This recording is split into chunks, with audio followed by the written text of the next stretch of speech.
In this tutorial, we're going to build a detailed working cardboard car using simple craft materials. Let's start by preparing everything we need. First, measure and mark the main chassis carefully. These guidelines will determine the size and proportions of our car. Now, carefully cut along the marked lines. Keep the ruler firmly in place and make slow, controlled cuts for clean edges. Next, join the cardboard pieces with hot glue. Keep the edges aligned at a 90-degree angle to create a strong and stable chassis. Now let's make the wheels. Use a compass to mark 4 identical circles so that all 4 wheels have the same diameter.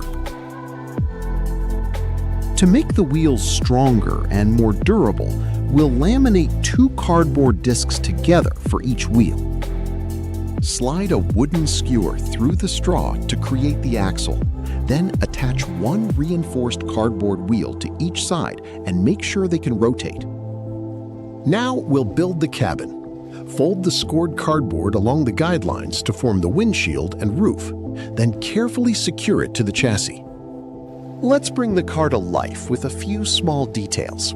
Add the headlights, front grille, and side mirrors carefully and symmetrically. Finally, use a fine-tip marker to add the doors, windows, and body panel lines.